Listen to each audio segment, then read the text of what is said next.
This is a session which I am very much emotionally committed to because I am such a strong advocate for alternatives in education and providing choice.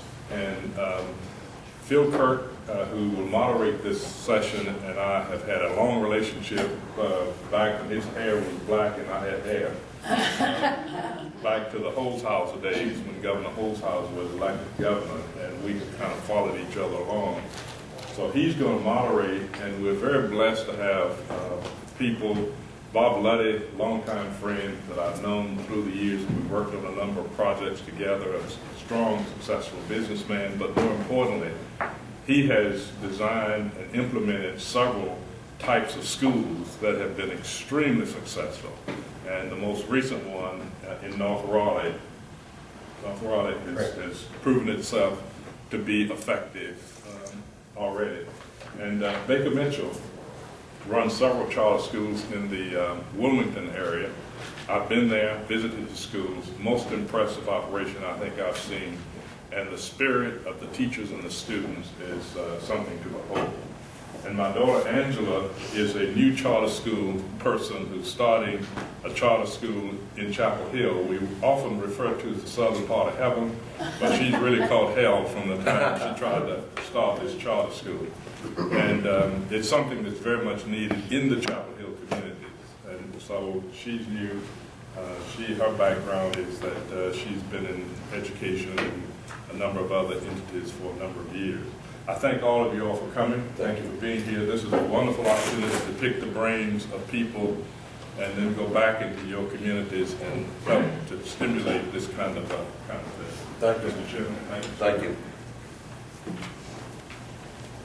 One thing Senator Lee forgot to tell you is that he succeeded me as chairman of the State Board of Education, and he's been trying to clean up the mess ever since. I'll let you. No, we have been friends for a long time, even though he is from Chapel Hill. I guess I couldn't help it. We're glad you chose to be here this morning. There are quite a few interesting seminars going on. Chairman Lee stole the first couple of comments I was going to make about some of the people up here, but the way we're going to proceed, unless y'all have a better idea, is that we've been asked to make some comments about our involvement in charter schools, how we got involved. Some of the people up here, all the people up here are much more hands-on than I am, and I'll comment a little bit about that. Maybe I have an even different perspective since I haven't had to deliver the services, but have been involved somewhat in the rulemaking years ago, not any time recently. So we'll make a few comments and give you a little bit of our background so you'll know where we're coming from and share some of our experiences. And then we will, of course, open it up for questions and comments, and we can learn from each other. That's what we look forward to. That's what we look forward to doing. I mentioned that I served as chairman of the State Board of Education for 6.5 years under Governor Hunt and Governor Easley. But I started as a teacher in Salisbury. English and journalism teacher. I only lasted 5 years, and then got into government and politics in Raleigh and worked for a few governors and U.S. Senator in Washington, and got most involved in charter schools as the head of the State Chamber of Commerce. I was head of North Carolina Citizens for Business and Industry, now called the North Carolina Chamber, for 16 years. And I had not been on the State Board of Education when the charter school movement started. But business people, I'm going to oversimplify, you have to do that in 10 minutes. Business people like competition.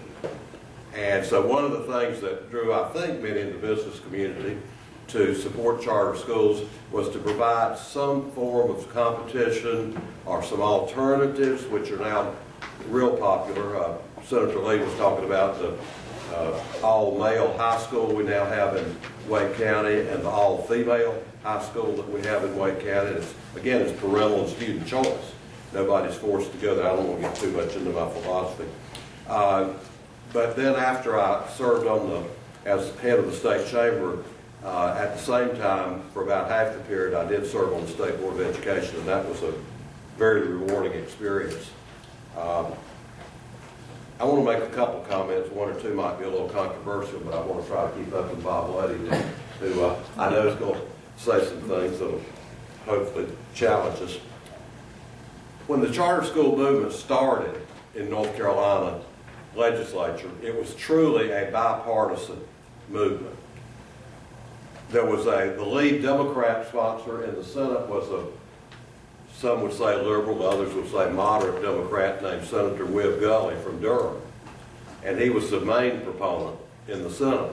And on the House side, it was a Republican, Leo Daltrey from Johnston County. He had several people who helped him, but he, as I recall, took the lead. So you had a Republican on the House side and a Democrat on the Senate side, and it was truly bipartisan. And when Senator Gully left the legislature, again, being really candid with you, a lot of efforts were made to get a well-known Democrat in the Senate or to spearhead the movement. And it just didn't happen. And it gradually became that most, not all, most Democrats in the legislature opposed the charter school movement.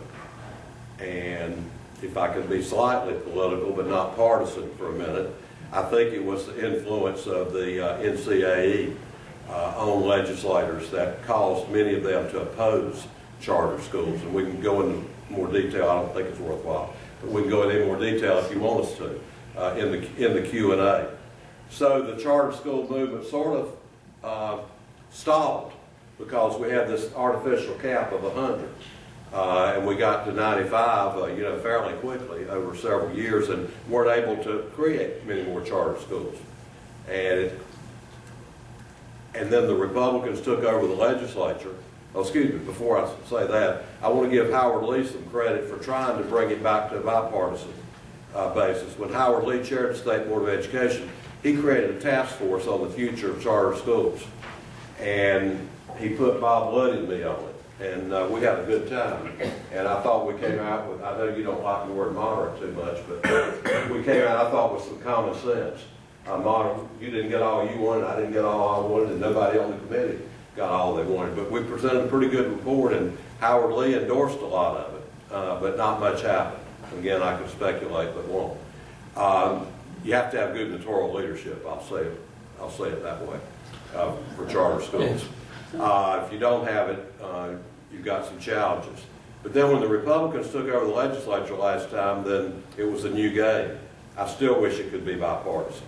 I like bipartisan stuff. I just think it's better if you can get leaders in both parties to support not just education, but charter schools, whatever. I think you have a better climate. But so now, and a lot's happened and a lot's changed. But I wanted to give you that brief background. And I became involved, as I said, because I believe in competition. I also believe very strongly in public schools. And I don't know if I would have supported charter schools if they had not been charter public schools. I don't know if I would have supported charter schools originally if they hadn't been under the State Board of Education. Now, a lot of disagreement over that. But I visited probably 25 charter schools. And I think you know they're all different. If you've been to one charter school or if you've been to one traditional public school, you've been to one, because they are all different. Quickly, what do I like about charters? And it's not in any order. Small size, discipline, rigorous curriculum, uniforms in most schools that I've been in. Parental involvement, because I'm going to get oversimplified. Parents chose the school, so parental involvement is stronger. Probably not politically correct, but I like to see students say the Pledge of Allegiance. I like to see student-led prayer in the charter schools, and then the lack of bureaucracy. Those are all just a few of the reasons I wrote down real quickly. And about the last point I'll make is that when I was privileged to serve on the State Board of Education, and when charters were being approved by the Charter Advisory Board, and then it come before the State Board, and I believe we took the recommendations of the Charter School Advisory Group probably 100% of the time. There may have been one or two we disagreed on, I really don't remember.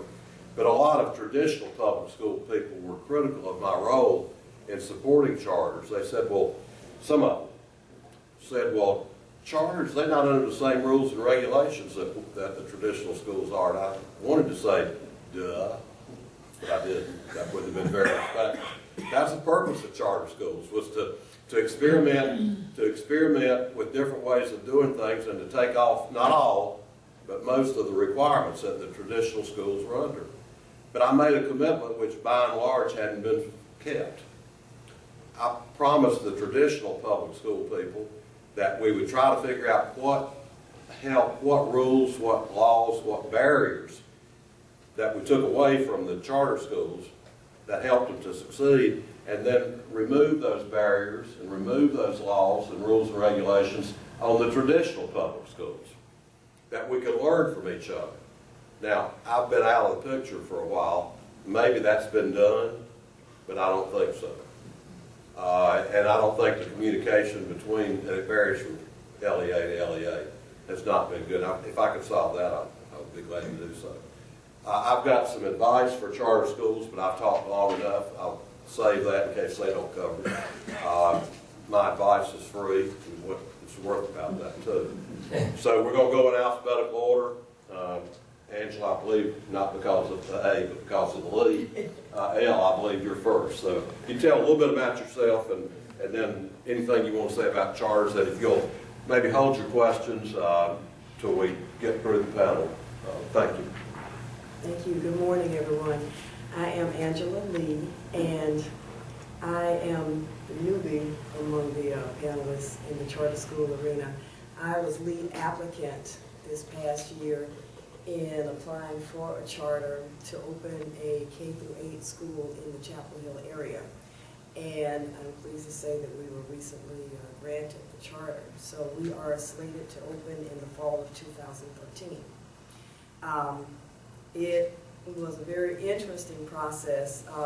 How I got into the charter school arena was my background in education, I would say, indirectly started when I was really a small kid in school, because education was always very much a priority in my family. My dad's mom was a teacher. My mother was a teacher in the school system until she retired. My dad, of course, has been very involved in education. And going through the Chapel Hill school system myself, my daughter went through the school system, my sister, my brother. So growing up around education, it was not difficult to recognize the importance of education, but also to see that there was a tremendous gap in levels of educational resources and levels of education achieved among my peers as I was growing up, and since then. I, over the last 7 years, have been involved in the after-school program setting. I was program director of 21st Century Community Learning Centers School. We applied for a grant through the state. DPI awarded us a grant, and we had a program that served the 7 middle schools in Chapel Hill, Carrboro, and Orange County. So we had 3 sites in Chapel Hill, Eflin, and in Hillsboro. I was program director, but I also served initially in other capacities. I was the reading language arts instructor. I was the cultural enrichment coordinator, and as program director, I wore several hats, overseeing managing staff, volunteers, the budget, the reports to DPI, and everything that came with that. More recently, I was involved on the high school level at a school in Hillsboro as the reading language arts instructor, but I also got involved in a program that was new to me. It was called Credit Recovery. I don't know if you all are familiar with the Credit Recovery program, but it was for those high school juniors, seniors who had failed core classes and were given the option of taking an online class in order to salvage a grade and continue through the process so that they could graduate. And that was very interesting.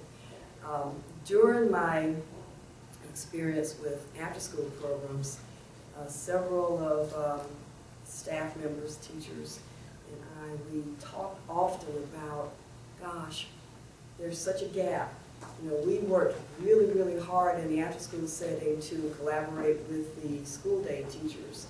We met with principals, we met with teachers, we met with counselors, we met with social workers, we met with parents.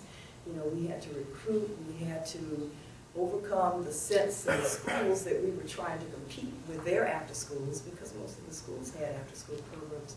And after that first year or two, we started to work together, and there was a really good collaborative relationship, but the kids were just missing something. I mean, it was very disturbing how little middle school students knew, even those kids who were getting good grades. And of course, with the focus on the end of course, end of grade tests, we could really see two things emerged that were clear in my mind and in our minds. One, students could bring home A's on their report cards and still score below proficient on the end of grade tests. Vice versa, they could do poorly in their grades, but score 3, 4 on end of grade tests. And I'll never forget a member of school board when I asked the question, how could there be such a disconnect there? I remember the response was, one has nothing to do with the other.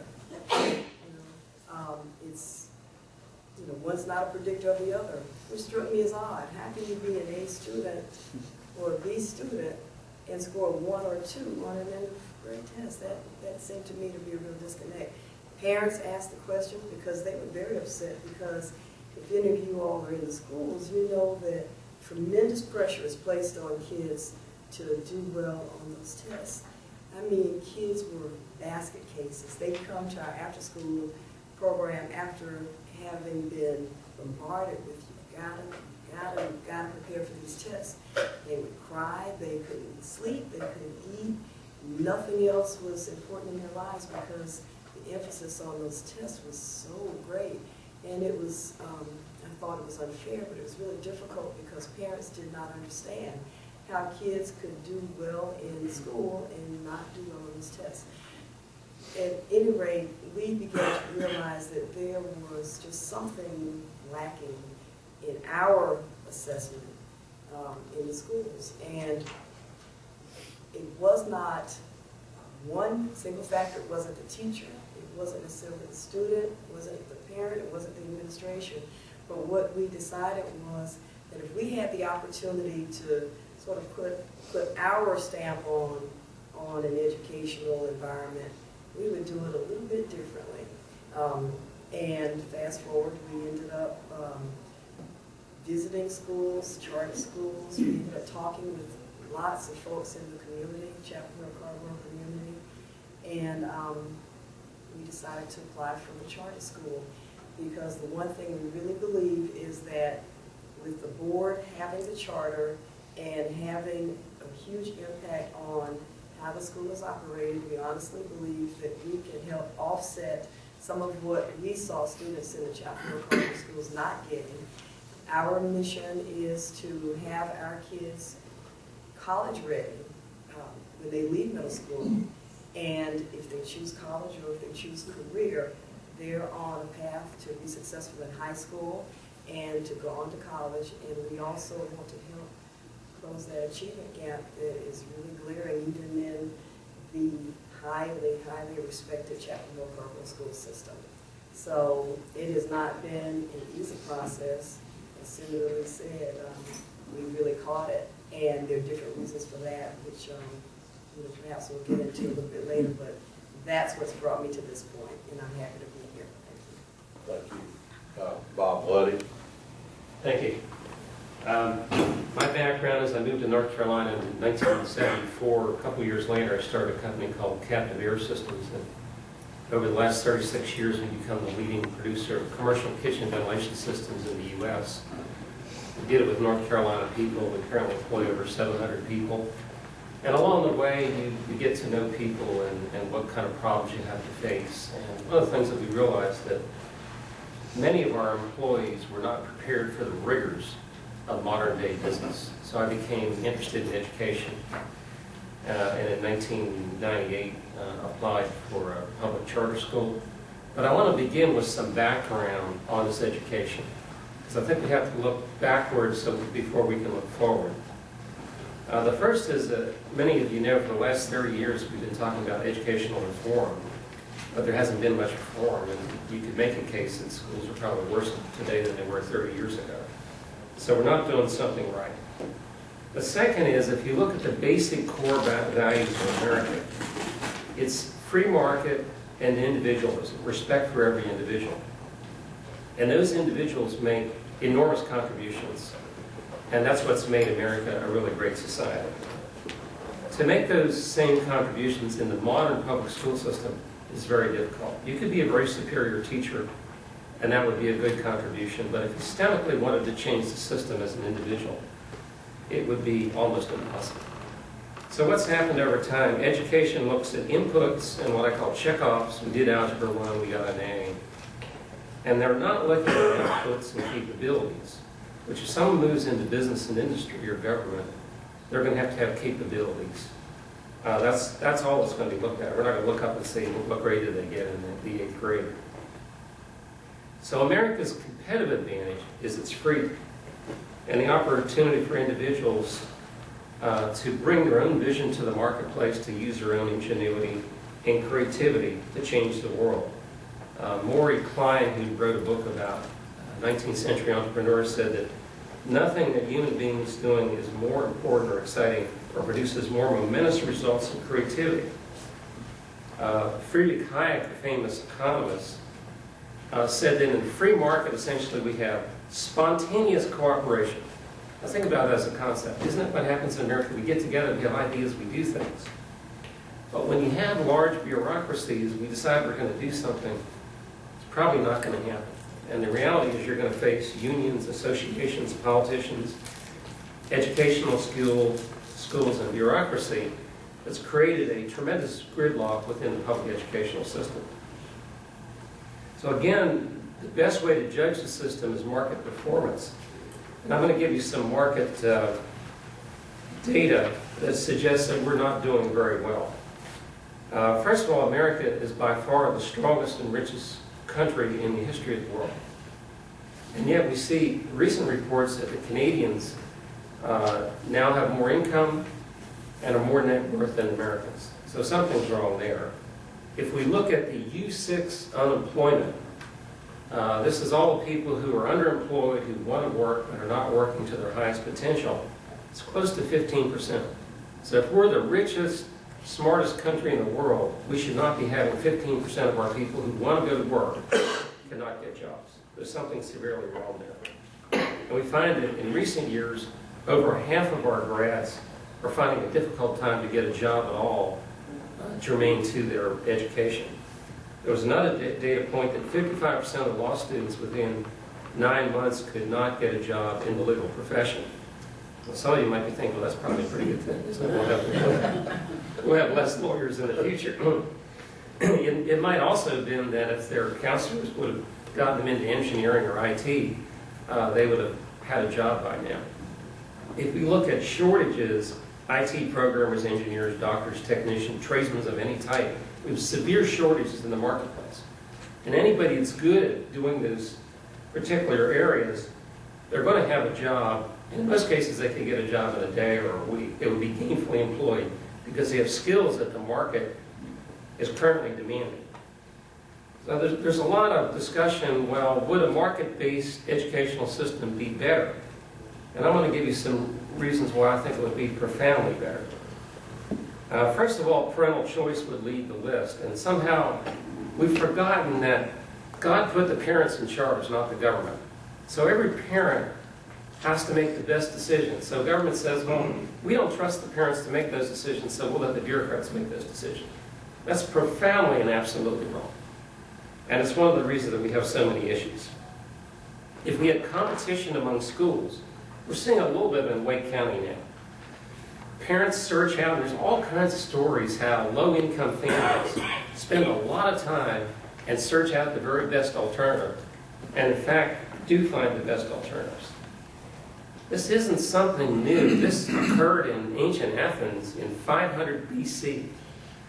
I always wonder in our society if we could do something reasonably well 1,000 years ago or 200 years ago or 100 years ago as we did in our public school system. Why can't we do it well now? There's something really seriously wrong with that process. And in a market-based economy, we would have many schools that would focus on character education, ethics, and traditional American values, which seem to be severely lacking in the modern-day marketplace.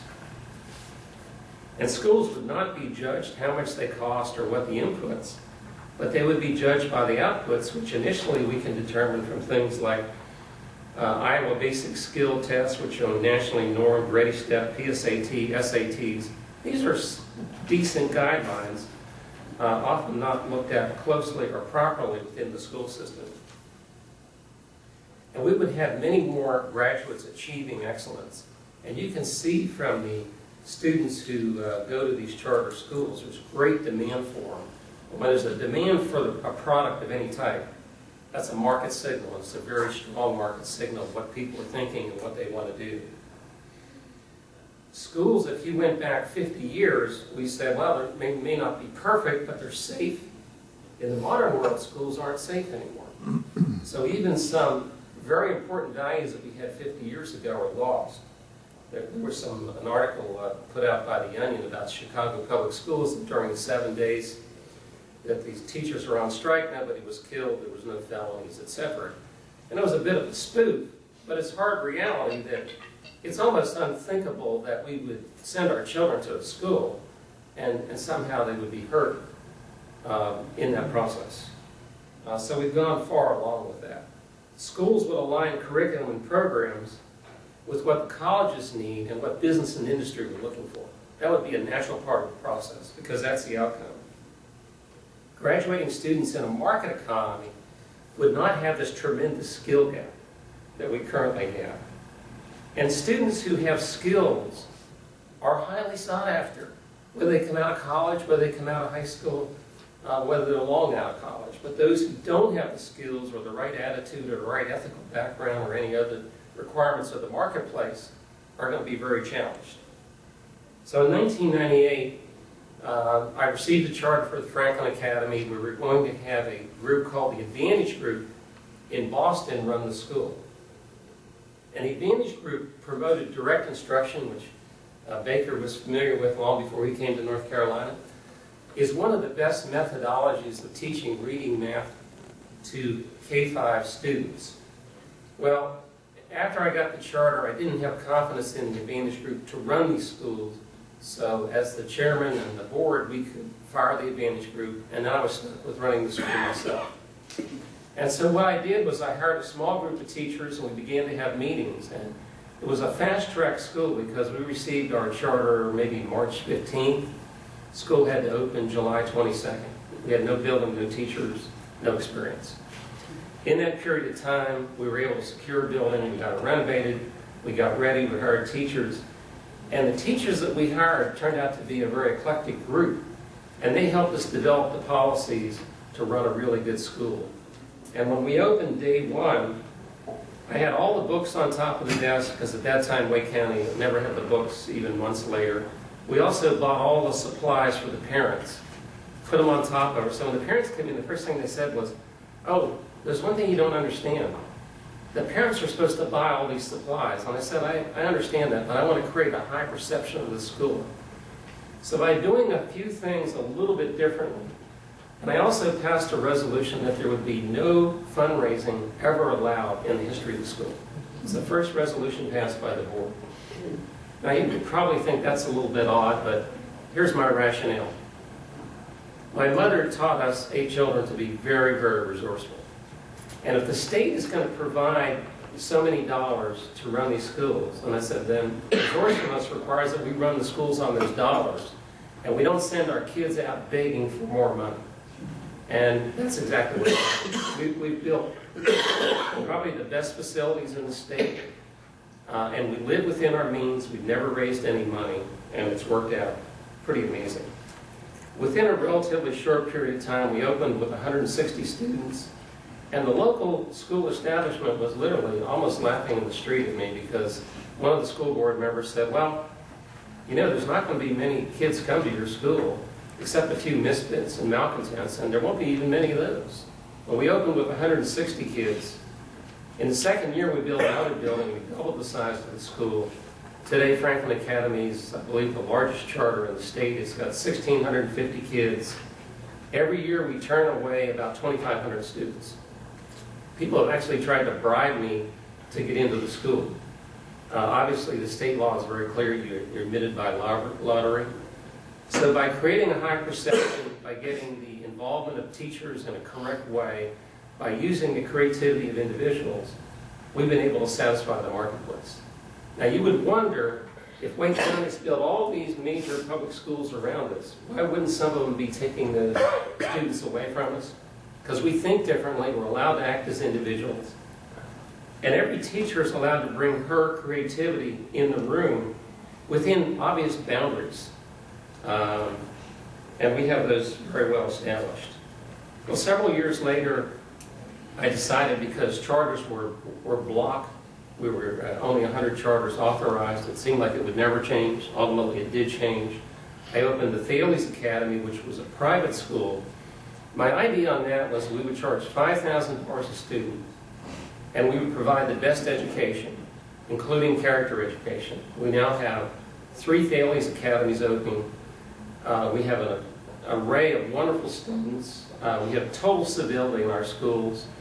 One mother asked me when we were opening the Franklin Academy High School, when are we going to get the police in our school like all the other Wake County schools? And I said, well, it'll be long after my tenure, because if we need a cop in this school while I'm the chairman, then I need to be fired summarily and immediately. So we're running a very large public school, no police, no security guards, because the children learn from a young age about character development, about mutual respect, and we don't have a tolerance for nonsense or drugs or lack of respect for other students from a very young age. And when they learn it from a young age, it's not hard to do when you're older. So I think the opportunity is here for North Carolina. If we take the opportunity, North Carolina surges. We're not going to be looking at a 10% unemployment rate. If we want to stay within the old system, that 10% rate is going to be with us for a long time to come. And many people are going to suffer because we're not doing our jobs well. Thank you very much. Thank you. Thank you. I swear I didn't plagiarize this from Bob. You'll hear the same song, second verse in a number of respects. My background is in electrical engineering. I was on the faculty at the University of Texas for about 7 years. Broke away, formed my own computer company, built it up to about 300 people and sold it.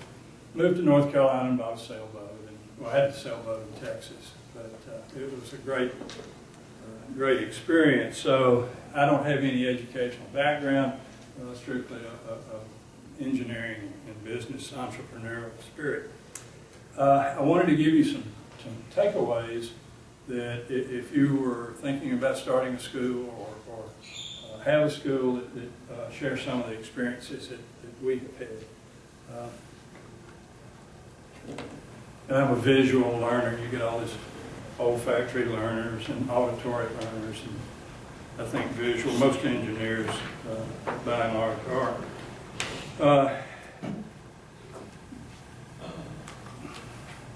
Going back to 1999, and some of this is Bob's fault. I went up to said, what's this charter school thing all about? And this was about 1998. And he took me out to lunch and bought my lunch, told me how great it was.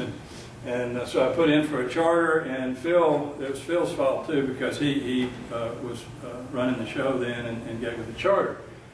We opened in 2000 with 53 students. We now have 925 students on a 66-acre campus. It's a rural school. It's 14 miles outside of Leland, and Leland is a pretty small town. We opened our second school, Columbus Charter School, in 2006.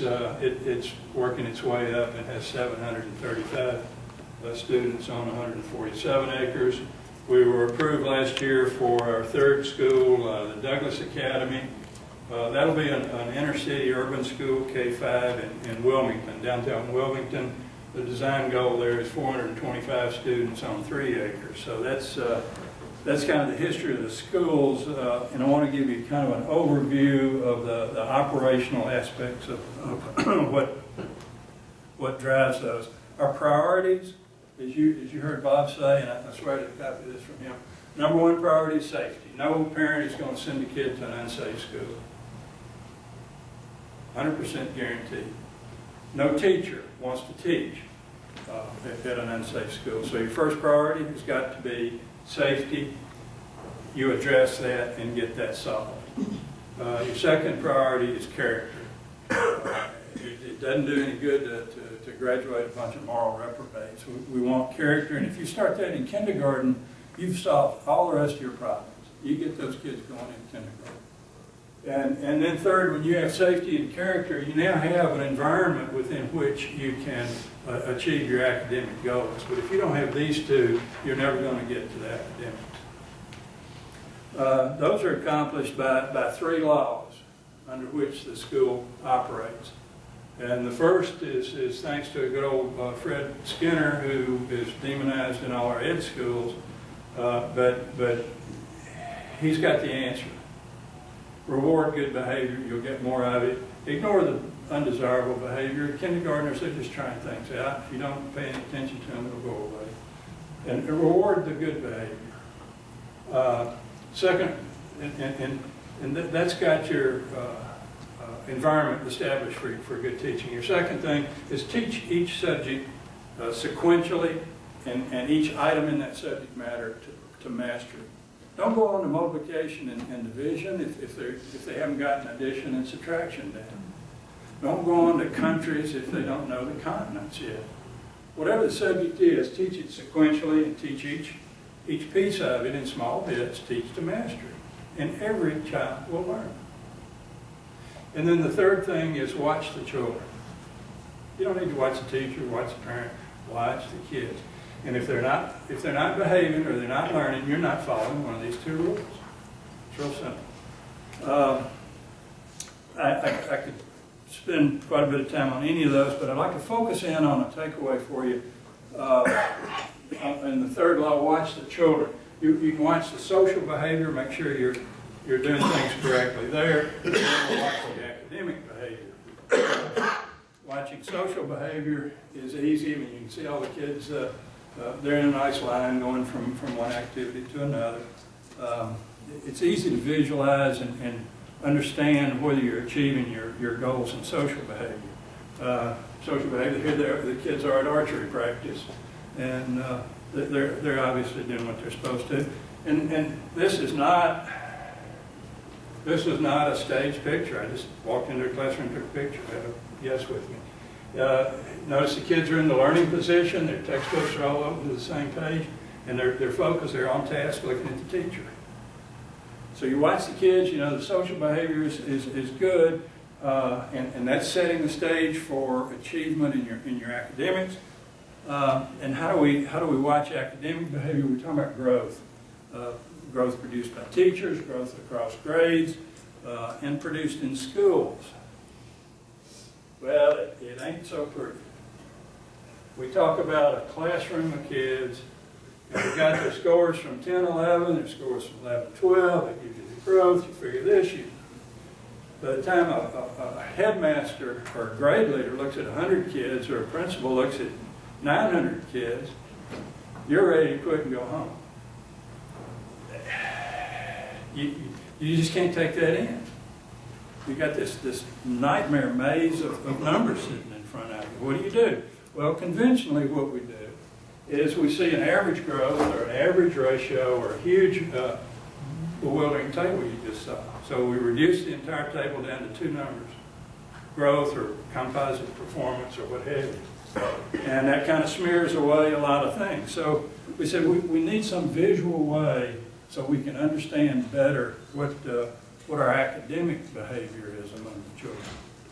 So we came up with this chart, and I hope you can see it. Each dot represents a child, a student. And the horizontal axis is 3rd grade scores on whatever it is, your reading, your math, EOGs, SAT scores. homework, whatever, third grade stuff. And then you've got fourth grade stuff on the vertical axis. So this dot here represents a child that was 1 standard deviation above the mean in third grade, and now he's 1.8 standard deviations in fourth grade. Now, the state of North Carolina, I don't know if we all want to agree with this or not, the state of North Carolina says our goal is to have 1 year's growth in 1 year's time. 1 year's growth in 1 year's time. That means if a kid is at the mean in the third grade, he needs to be at the mean in the fourth grade. He stays relative to his position in his cohort. So we've got third grade, fourth grade, and each dot represents where the child was in third grade and then in fourth grade. So the red line is the state's growth goal. 1 year's growth in 1 year's time. If a child's dot falls on that red line, he has met the growth goal, 1 year's growth in 1 year's time. Any of the dots above that line, he's exceeded the growth. He's made more than expected growth. Any of the children down here below the red line, they have fallen below 1 year's growth in 1 year's time. So here's a whole class of kids. It's fourth grade reading at our Whiteville campus. The little black line here, that's called a least squares regression line, and that is the best fit single line between all those points. So I've distilled very visually here the success of the fourth grade in our Whiteville school in EOG reading scores from third to fourth grade. The fourth grade teachers produce these dots. Here's another one. This is fourth grade reading score comparison at the Leland School.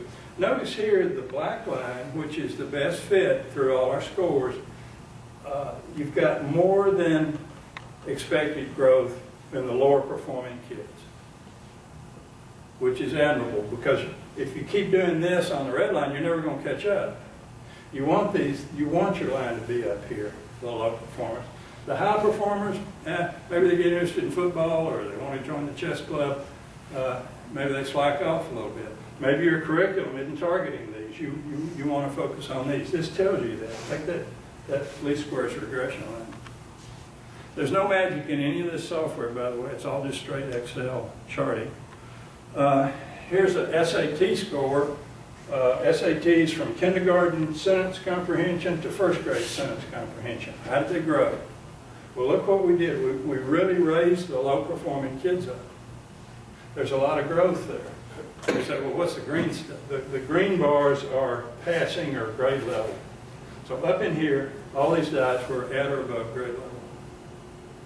And our growth for SAT reading comprehension was better for the low performing kids.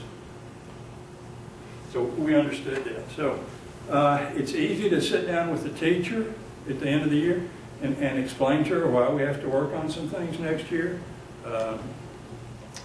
And here you're going to see I've got 2X or 3X and 3Y. I'm going to compare two teachers. And here, this is on their SAT reading. Here's the teacher that's above 1 year's growth in 1 year's time for all of her students. She gets a pat on the back. Here's a teacher for 3Y. Her regression line, she has a number of students that are passing at or above grade level, but she didn't bring these kids up, and these really didn't make full growth. They all slid back a little bit. Now this is SAT, it's not EOG, so that's a different test. But it shows you how you can compare among your teachers. We've got approximately 100 kids per grade, so we've got 3 classes of 25, or 4 classes of 25. 4 to 25 is 100, right. So you can show these teachers where they stack up and why you're working with them and that sort of thing. I think I missed one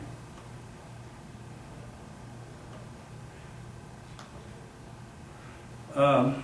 Now this is comparing math at the entire 4th grade at Whiteville Whiteville and Leland. And you can see both in math, both regression lines are above 1 year's growth and 1 year's time. And you'd expect similar behavior because it's the same coaches, the same curriculum, the same general student mix. So you'd expect that would be, they'd be similar. If the curriculum isn't working and your coaches are not doing a good job, these lines are going to be down here. But it visually lets you compare those two schools. This is an interesting comparison here. 8th grade reading scores. This compares the EOG on our state tests with the same kids, same years, same curriculum, same everything, but this is from the SAT test. For 8th grade EOGs, you can see we're mostly above 1 year's growth and 1 year's time. We're making better growth. But on a national basis, we didn't, and the correlation's not as good. These dots are all over the place. They're not as tightly correlated around the 1 year's growth and 1 year's time. And here's math. Again, the EOGs, it's our state test. We're beating the socks off the 1 year's growth and 1 year's time here in this school. On the EOG score, look at the Sept, though. We're just right at it. Of course, we're not teaching the Sept curriculum, so there could be a difference in curriculum there. But it shows you the difference there from testing kids nationally to testing kids locally. So, as I said, watching social behavior, it's easy to do, it's visual, the impact is right there, and the objective here was to get a visual distillation of that horrible matrix of just a bunch of numbers all over the place, so you can look at a chart, you see that regression line, you know what's happening. So, that's it. Thank you. Now it's your turn, but I'm going to take the prerogative and ask the first question. I overheard several people before we started saying they were thinking about starting a charter school, or they wanted to start a charter school. I'd like to ask each member of the panel for, if you had to give one word of advice or one point or one suggestion to anybody thinking about starting a charter school, what would it be? Let's start with you, Bob. I'd say one is a sound financial plan, so you know how you're going to spend your money and you live within the limits of what comes in, because that's harmed many charter schools over time. It's easy just to spend money willy-nilly because you think you have to spend it, and then you get in trouble very quickly. Anecdotally, I think that's the biggest, if you had to name one reason why some charters fail, I think it's lack of a reasonable financial plan that will actually work. That's personal opinion. I don't know if it's factual, but I think it is. Thank you.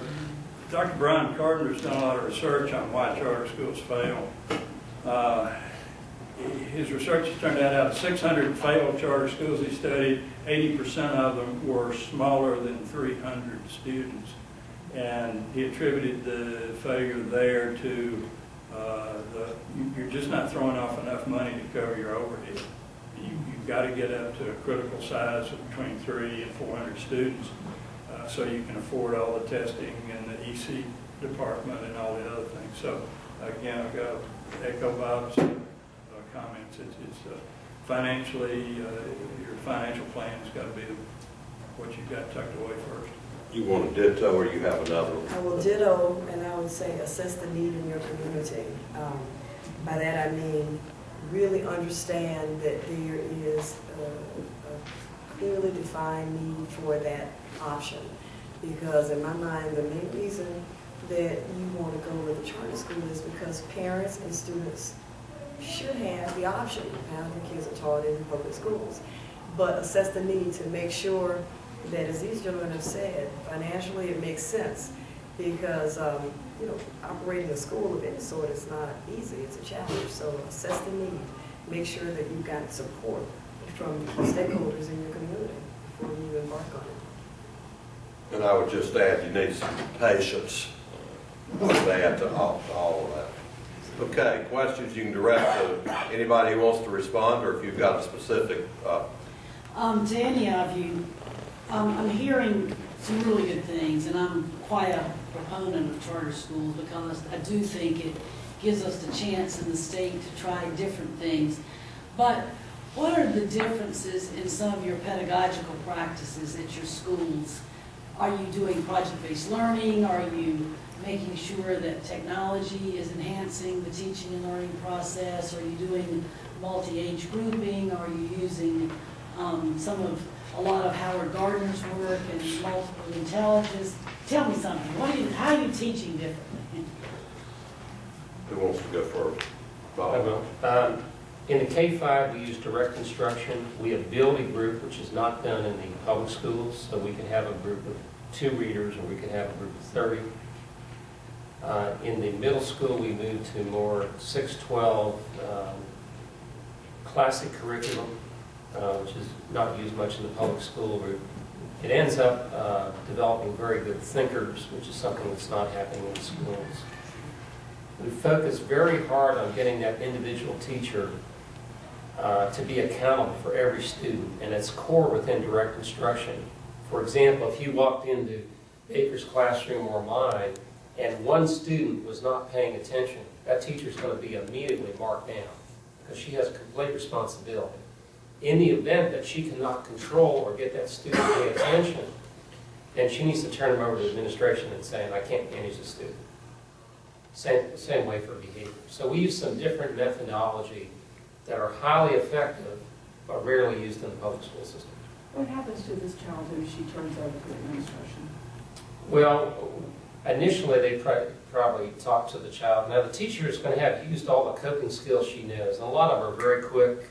Baker can talk about it. Maybe a look, maybe calling the person's name. If the student, we cannot control their behavior, we'll send them home for the day. And the process on that is that the parents called, usually aggravated because they're called. I've seen on very rare occasions, does any student go home for more than one day? And it's somewhat of a public thing, so students realize the teacher is in control of the room at all times. You are not in control. And if the student thinks they're in control, they'll go home. I can't give you student days gone home, but they're so small that you wouldn't hardly believe it, because they know that the teacher is the boss. And once that principle is established, then all the kids can learn. Most of them, a little prompt will get in there, just a look, or calling their name, or walking by them and tap them on the shoulder, or something simple. So that all those methods help the teacher be in control, and then she can use her creative energies to bring all those kids along. But she cannot come in and say, well, these parents had derelict parents with these kids, so therefore I didn't teach them. If they say that, they just pack their bags and get out of our schools. At least now I understand why when I visited charter schools, the students never paid me any attention. They were all doing their work, they never even looked up. Now I know why. I always was impressed with them. Anybody have anything to add to that? Did that answer, are you Kind going of to follow? sort, but still, I guess, how can you tell the difference in them being compliant and being truly engaged in learning? You want to tell them about direct instruction? Yeah, direct instruction is there's very rapid interchange with the teacher. What letter is this? A. Yes, that letter is A. What letter is this? B. Yes, that letter is B. I mean, it's and when you're checking on teachers, you're monitoring how many exchanges you elicit from those kids in a minute. Mm-hmm. And it's the same whether it's geography or reading or math. The kids are engaged, and we refer to it as achievement grouping. The teachers always has a small group of homogeneous kids. Well, it might not be small, it might be 30. But every kid is at the same level, and so you don't have some that are bored because they're completely, they did that last year or last week. And you don't have some that are so frustrated that they don't know what's going on and they've given up. So when you've got an achievement group, and we readjust groups, almost on a weekly basis if need be. If a child is out for a week or something, they may go back to another group until they can catch up. But we regroup on a mandatory basis every quarter. So, and it's just where that child is in their current level of achievement. Howard Gardner, brain-based learning, all those fads, there's no data that supports any of them. And I'm an engineer, I wallow in data, as you can tell in the presentation. And there's not any data that supports all that learning stuff that he got out of the trauma hospital. That's where he picked it up. You know, this side of the brain has been bashed in, so they can't hear, so maybe they can smell or see or whatnot. Well, that's fine for trauma hospitals, but what does that do for the classroom? You might add in that the relationship between the teacher and the student is firmly established under fairly sophisticated rules. So, for example, the teacher might say, your turn. She's clearly giving you a chance. My turn. If you read a passage and you don't do well, she'll say, my turn. The teacher will read. And it's not embarrassing because everybody knows the teacher is the professional. She knows the best. She'll read, and your turn. You read again. If she doesn't like the way you read, she's not going to say anything. She's going to make a note. You're going to go into special help that week because she knows that you're not meeting mastery that week. So the student's never embarrassed, ever, for any reason, and either by the teacher or another student. And if another student were to embarrass a student for any reason, they're going out of the classroom immediately. So the students know the rules. Once those rules are established, which I think Baker made a good point earlier, then you're in a position of really moving quickly into the learning process. If the rules are violated, you're just doing rules all day long. So you don't have any bullying in your schools? Well, I'll say we don't have any. In reality, you know, maybe there's some going on in the hallways, and it's something that you have to be aware of all the time. And we're constantly coming down on administrators and we're saying, hey, we're doing all these things, but yeah, we're looking for it because we don't want to just say it's not there. Kids are going to do things they shouldn't do if you don't monitor them. Yeah, DI is model lead test. The teacher models the behavior, then leads everyone in doing it together, and then asks the children to do it on their own. Madeline Hunt, please. Other questions? Yes, Yeah, ma'am. I'm just wondering about, you said that if a student needs to get additional help, can you tell us a little bit about how that additional help is? Is it pulled outside of the classroom, and what about the information that is missed while the student is getting additional help? Well, I'll tell you how we do it, and Baker can tell you this. In the afternoon, you have classes that we consider lesser priority, say art, for example. So if we had to say, should they go to art or should they get the reading mastery, they're going to go to reading mastery. So we have a special team of people. And we also, when the schools are built, we have very small classrooms, some medium classrooms. And so it's very seamless where the kids will say, okay, you're going to Mrs. So-and-so's class this afternoon. They don't say you're going to reading 101 or anything of that nature. So the students don't tend to have any issue with it. And then now you're into a very specialized teacher. She knows exactly what she's dealing with. And she's going to spend the time to bring them on level. Again, as he pointed out, every week they have to pass mastery. If the teacher allows that student through mastery, but they didn't master, the way we overcome that is we can walk in at any Friday afternoon and do checkouts on your students. And if they don't hit mastery, or we see them way behind, then we know the teacher's gaming the system. So Thaddeus Lott, who I think was also a mentor and a great educator down in Houston, told me personally, you better make sure that you're monitoring those teachers.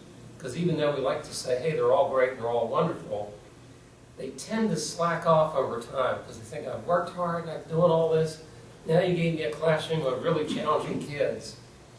So you have to be in the trenches with them. So we have coaches, we have administrators, we have outside people, and then we even go to other outside people that says, okay, everybody's been looking at the system, you look at it, and you see if you can find something we're doing wrong.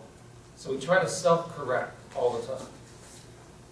Is that similar to what you do, or is that? Yeah, you put reading and math ahead of art and music, which you don't like doing, but you've got to attend to those basic issues. And absolutely do not accept any excuses from the teacher. We've got the kids from 8 to 3, and we don't care what kind of home life they have or what happens to them outside that area. 8 to 3 is plenty of time to teach them if you've got an effective curriculum with a lot of data behind it. Reading mastery, the direct instruction is probably 40 years old. It's probably one of the most innovative things around as far as recent activity, but it's got an incredible amount of data, so we know that if the teacher's executing it correctly, the kids will learn, every single one of them.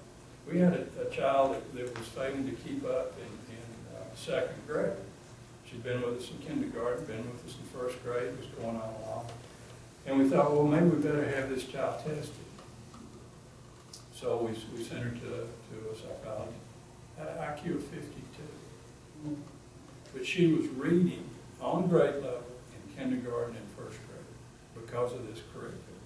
So, you know, they're doing something more than just life skills and making peanut butter sandwiches. These curricula work, and the teachers don't have and I think you go back to Rousseau, who said, well, you know, the people are flawed, and therefore if a flawed person teaches a child, then the child will have flawed learning. And so the child must discover on his own and in a state of nature. And then you had Montesquieu, who took the opposite approach and said, well, if you're going to preserve a republic, you better teach your kids. Other questions? Yes. I wanted to ask one regarding your grouping. You said you had, you made sure that they were in a homogeneous group, and every periodic you would regroup them. I want to follow up after, I'm in the School of Science and Math, so I've actually followed a lot of the charter schools over the years. And I just wanted to ask about, one of you said the lottery, your students are selected by lottery.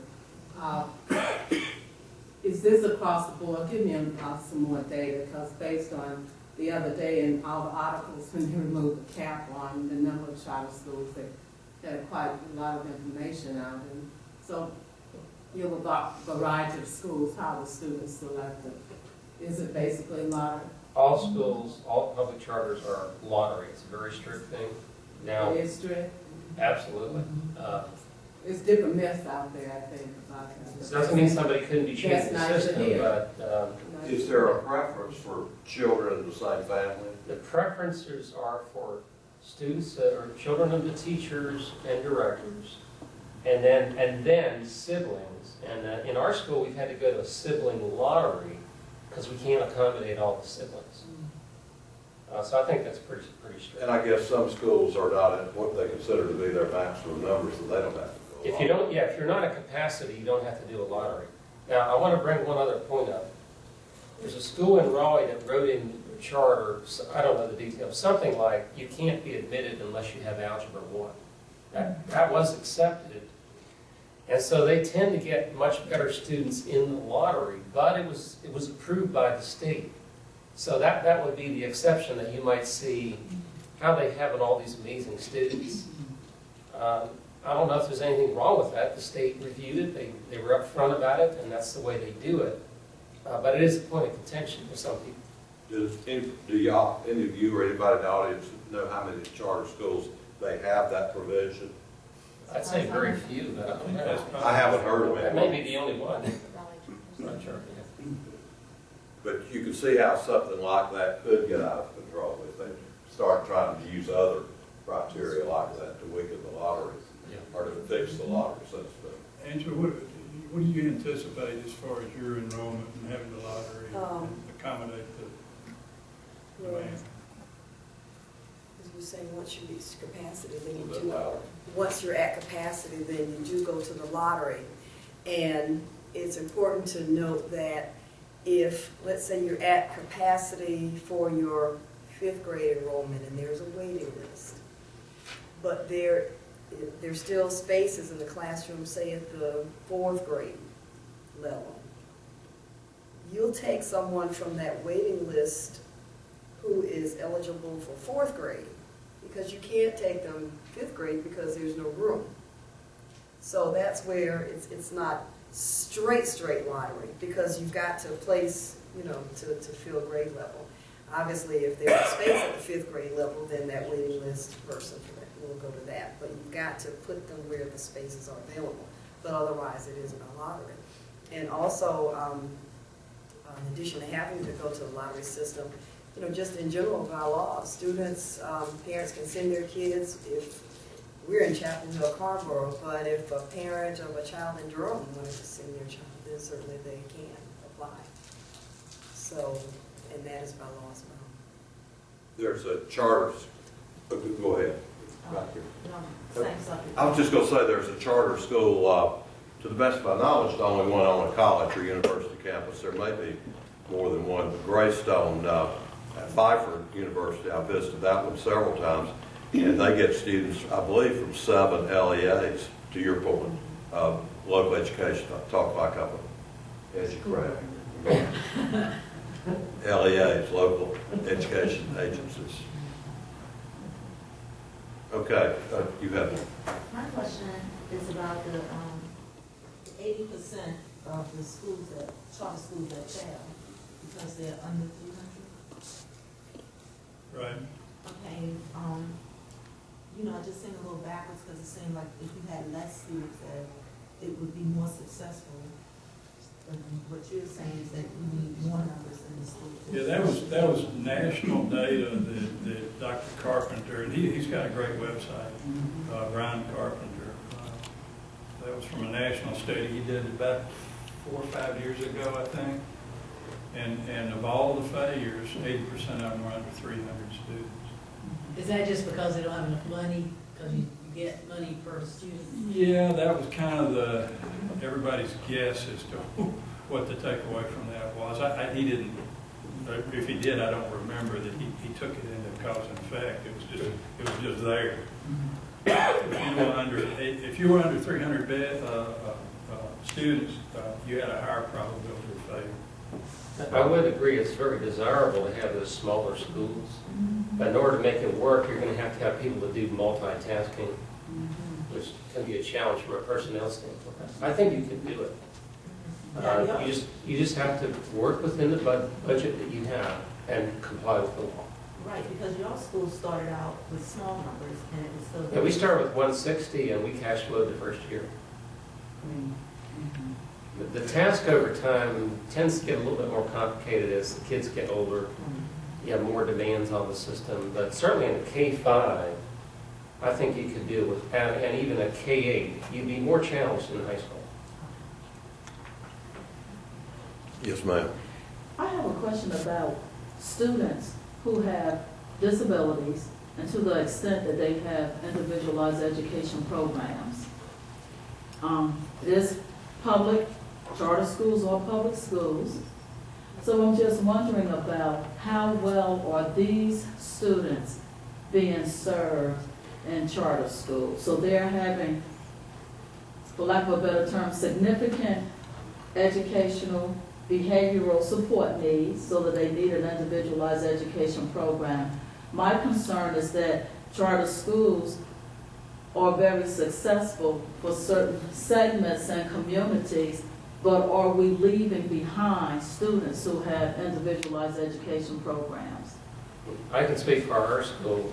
They're treated extraordinarily well, so well that we tend to get a much higher percentage, because when you file your charter, you have to have a commitment to taking care of these children, and it's delineated in the charter. Well, because we did such a good job with them, we tend to get more people in the lottery.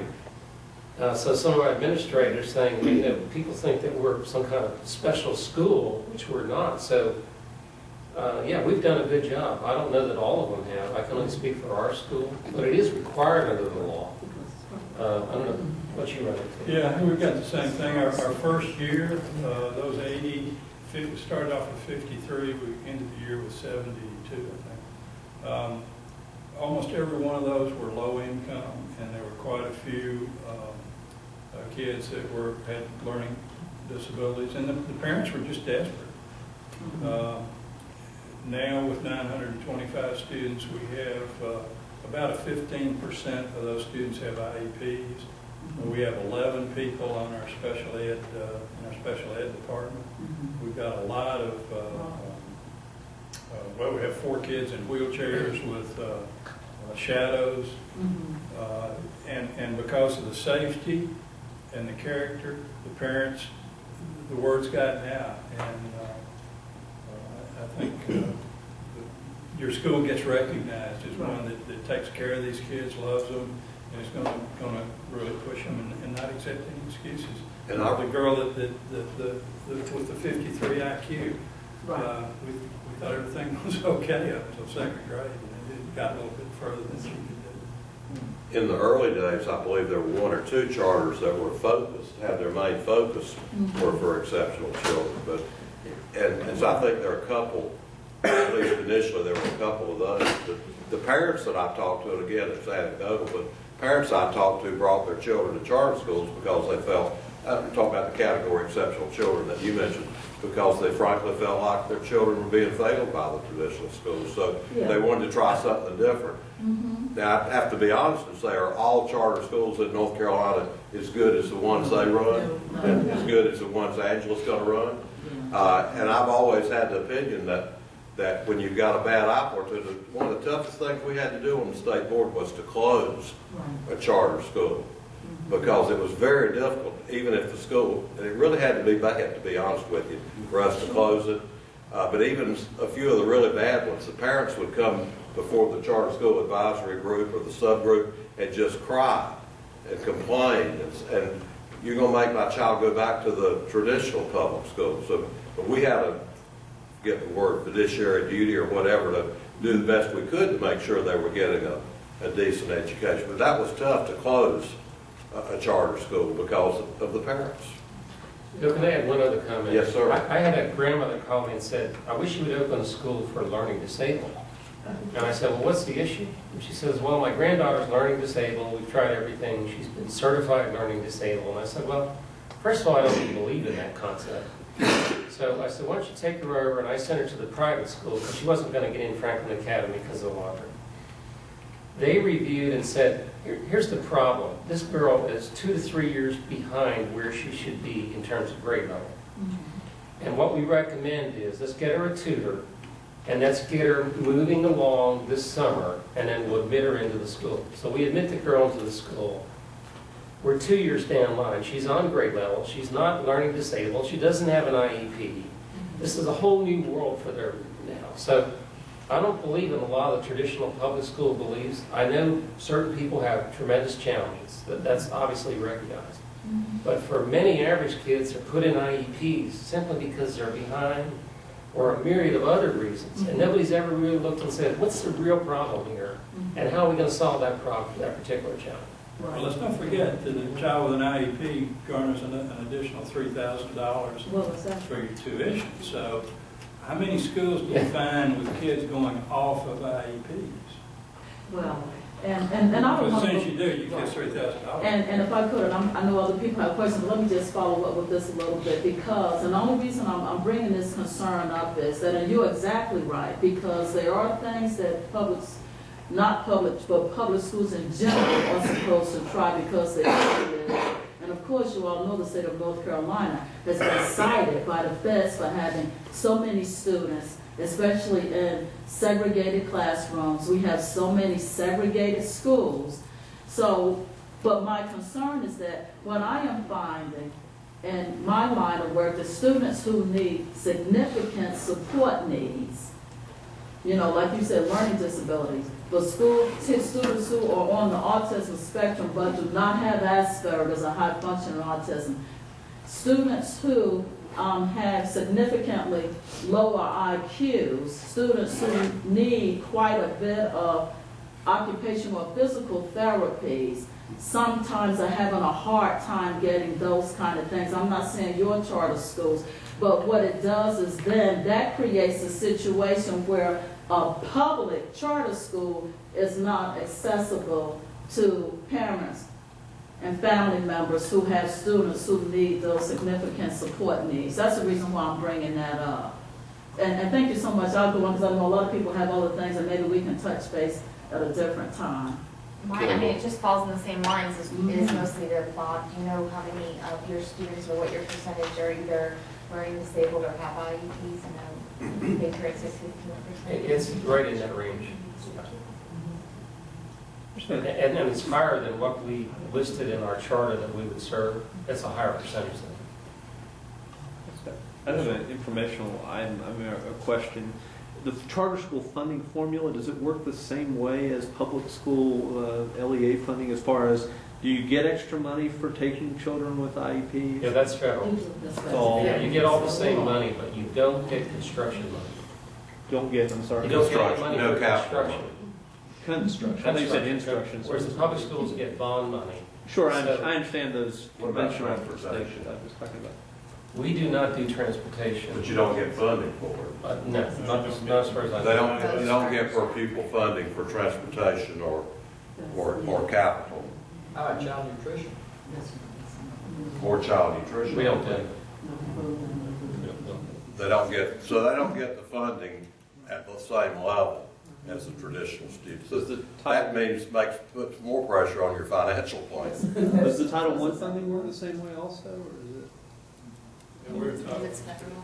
Well, I know it's federal, but you it know, works the same way. you get audits, every time you turn around, they're auditing your teaching hours applied, and what you charge for the Title I fees, and also the academics, and are you serving those kids? So you earn that $3,000. Was that all? Yes. And that's over there. Did you say you brought up the child 2 grade levels in one summer? No, Oh, no, over 2 years.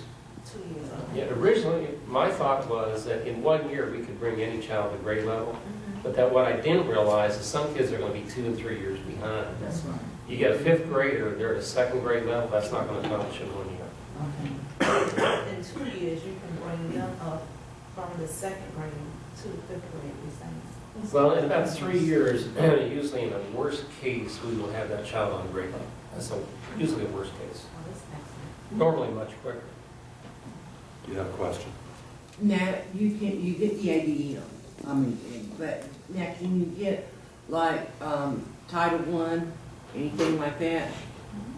Title I funding, so you get the Title I funding also, so you can get that for a child on top of the ADM. Okay. Yes, sir, Carl. If you could, just walk me through how you provide special services like PTOT, speech, that would help. We just provide them as required because the requirements are constantly changing. So we have a speech therapist. We bring in the people that we need based on the students we have at that time. You do that with contract services. We do, yes. Yes. I just want to ask this, because we have experts here, regarding if I wanted to start a charter school for the sound financial plan, looking at K through 8, some of you said in different grades, what would you recommend? I see some will go through high school, the High grade school is level. going to be the most challenging. So Okay. your easiest is K5. A K5. little more complicated K8, much more complicated in high school. And cost is tracking too. So if you're doing K5 with the money the state allocates, you should be fine. But as you scale up, it's going to become more complicated, more difficult. I think Angela made a good point. It's also what the community wants, or what the community needs. And what's the breakdown in the state? Do you know that, of the different grade levels of charter schools? Very few high schools. Very good high schools. It's what? There's very few. Very I think few high it's Very 10% few. of the charter schools are high school. And if I may say, that's kind of, to me, an interesting statistic because even in the after-school environment, you'll notice that the rare bird among after-school programs is at the high school level. And the primary reason, if you ask people who have had high school after-school programs or who have been asked to provide, they'll say no because it is just too difficult. Too much work, too little interest, too little support. And it sort of mirrors the whole high school, even the charter schools. People stay away from it. It is the most challenging. But, Oh, I'm sorry. I'm sorry, and I think one of the reasons for that, for all of those things, is because by the time so many kids get to high school, they are so far behind.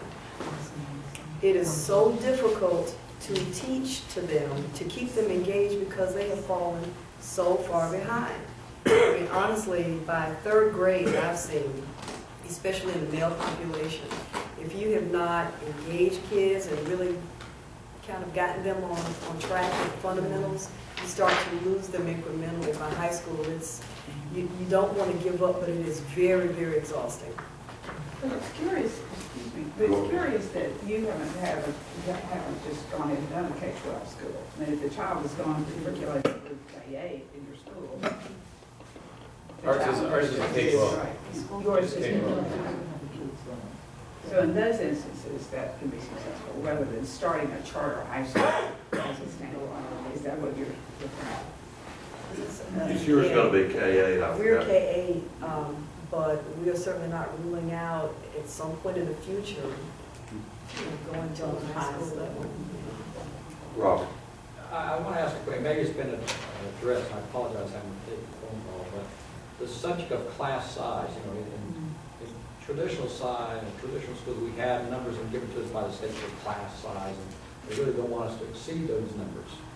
So in the charter schools, do you have are you tied to a class size? I think I heard Baker say something about 25 students. I might be wrong. Third grade or fourth grade? Well, we'll have 28 in kindergarten. You have 28 in kindergarten? Yes, sir. And that works well? Not a problem. Remember, you've got them achievement grouped, and so, just don't confuse how many kids are in a room. Sure. With how many kids are in an instructional group. And really, everything takes place in our school in instructional groups. And there might be 2 in one There group might be and 2, 15 and in there's another. 12 in another one, or 8. So in a class, in the room where there are 28 kids, you probably got 4 instructional groups. And So you have the flexibility to do that. But keep in mind, that's homogeneous grouping. And in our school, we don't do homerooms. So the room you come into, that's your first class. So automatically, it kind of segregates these groups as to where they're going to be. Thank you. Okay, one final question, if we have one. All right, if you're real fast, if you're short answers, we'll have 3 final questions, right? Just want to know about if are any of the charter schools in the state that anybody knows of doing bring your own computing devices or one-to-one computing or a lot of work with, and are your campuses wireless? So it increases technology in the Yes. We're heavy technology. But do you have any feel for charter schools in general? Like I said, these are some of the best. There are one-to-one, there are one-to-one, and then there are wireless campuses, but that depends on the city and the district. Thank you. Yes. I'm from Blaine County. We just received our first approved charter, and wondering what avenues of funding are available for startup. I think that's where the rub comes in. You talk about cash flow. You might can make it at the end of the year, but you don't get funding until way late. Wow. After you've started, you've had to buy the desk and hire people, and so you're cash flow negative very heavily, and I'm sure Angela has fought that problem. I haven't had to face it for quite a few years, thank goodness, but boy, that for getting through February, March, that first year is brutal, and you better have somebody lined up to do some favors. It was one of, okay. It was, mine is real simple. You were talking about the difficulty, K-5, K-8, and then high school, as far as starting up charter schools, the difficulty. What about just middle schools, 6 through 8? I'm just wondering where would that fall in that continuum, and where would K through 12 fall? And that continuum we're looking at, what's the easiest? It's almost linear, because if you take a kid into 6th grade, Okay. you're taking on more problems. If you take them into 9th grade, you're taking on a higher level of problems. Right. if you take them in kindergarten, you get them out of the gate, it's up to you to mold that child to teach them. So the easiest is to start a K3, K2, and then develop those students all the way through. Anywhere along the line you bring them in is going to add to the challenge, and it's almost totally linear. Okay, so, and I guess mine was, I'm just looking at just being just very concrete. So I guess you would say that if we were looking at 6 through 8, that would fall right there, like right about the same area as 9 through 12, middle school, high school. I was just trying to fill in my linear graph. That's the only reason I'm asking. You would think that 6 through 8 would be about as difficult as 9 through 12, a little less possibly. Well, you're also going to get people that come in that are challenged because they're not happy, Sure. they're not doing well. Sure. That's going to fall right in your lap. Sure. Okay. And so you're going to you have a formidable challenge. Well, Jeffrey Canada and the Harlem Initiative tried starting in 6th grade. He started with junior high, and he closed it down. He realized it wasn't feasible, and he closed that whole middle school operation down and started at the K level. And I've got handouts to my slides if anybody wants to. Also, if any of you have any more questions, if you want to come up and ask the panelists individually, feel free to do so. Let's give our panel a round of applause.